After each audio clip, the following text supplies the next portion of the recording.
Zelensky Bad news. The European Jewish Congress lobbies for the ex-president's removal from the sanctions list because of Putin's support. The well-being and safety of European Jewish communities is threatened, according to the interim president of the EJC, who blames the European Union's sanctions against Vyacheslav Moshe Kantor, the group's former president. Because of the destruction of Jewish life in Europe, the European Jewish Congress has begun lobbying for the removal of its former president, a Russian oligarch close to President Vladimir Putin, from the European Union sanctions list. EU sanctions against Vyacheslav Moshe Kantor following Russia's invasion of Ukraine were absurd, European Jewish Congress interim president Ariel Muzikant wrote in an open letter to French President Emmanuel Macron published in Le Point last week. It is incomprehensible and does not contribute to the achievement of the fundamental objectives pursued by Europe in the face of this war, he wrote, adding that the sanctions have had a knock-on effect, threatening the well-being and safety of our communities, by targeting Moshe Kantor, the only Jewish leader democratically elected to this position on several occasions. After receiving sanctions from the European Union and Britain for his close ties to Russian President Vladimir Putin, Kantor announced in April 2017 that he was resigning from his position as president of the European Jewish Congress. The rise of Putin's man in European Jewry. The European Jewish Congress. Does Britain's largest Jewish group still belong? Report suggests new Jewish exodus from Russia and Ukraine. 8 oligarchs active in industries, which Putin uses to prop up his war economy, including Kantor, a dual citizen of Russia and Britain who has lived in London for over a decade. Forbes estimates Kantor's net worth at $12.7 billion, and he has donated a large portion of his fortune to Jewish organizations in Europe and Israel. The European Jewish Fund in Luxembourg had been his primary vehicle for this, disbursing over $2 million annually to Jewish groups like the European Jewish Congress.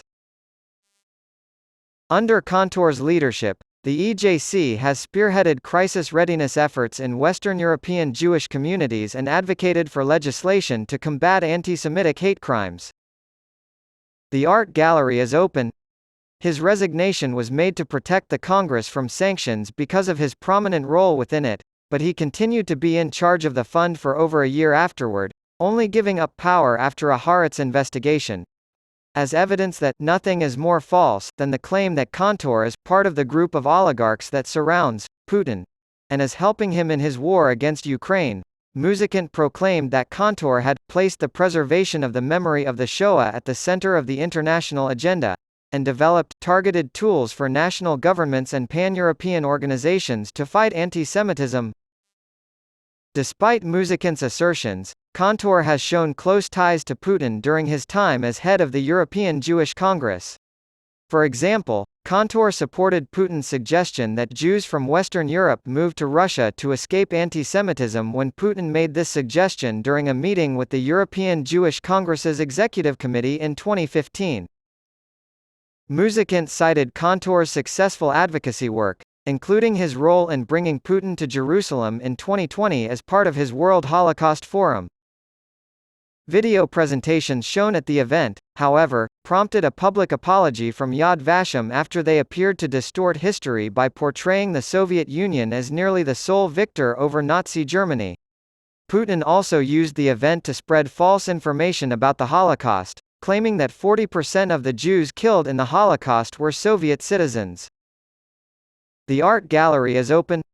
Austrian chosen as Kantor's hand-picked successor Muzikant stated his belief that the oligarch had not left, but had only stepped back, at an April 2017 European Jewish Congress executive meeting and has since advocated for the tycoon all over Europe. A recent interview with the Austrian newspaper Der Standard revealed that Muzikant had pushed for more support for Kantor from Austria, Germany, Hungary, the Czech Republic, and Italy, blaming the sanctions on Warsaw for harboring a vendetta against Kantor. According to reports, Hungary has pushed for sanctions to be lifted on Kantor. Other members of the European Jewish Congress have also lobbied on Kantor's behalf with Macron, beyond just Muzikant. The president of the Jewish Confederation of Ukraine, Boris Lashkin, and Yaakov Dov Bleik, one of the two chief rabbis of the country, wrote to French President Emmanuel Cantor on August 11, stating that the Ukrainian Jewish community had always been able to count on Cantor's unwavering support and sensitivity to the issues we have been facing.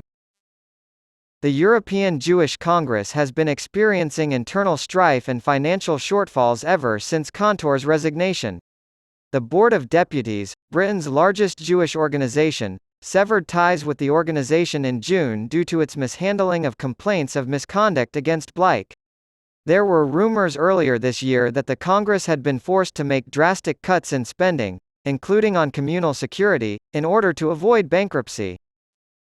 Musikind confirmed Haaretz's reporting in his letter to Macron, saying, "Without the support and impetus of Dr. Cantor, dozens of projects had to be stopped, especially in the field of security." The European Jewish Congress has remained silent on the organization's financial woes. Sanctioning Dr. Moshe Cantor is harmful to European Jews and does nothing to promote peace in the continent. He argued that this action obliterates Jewish life in Europe.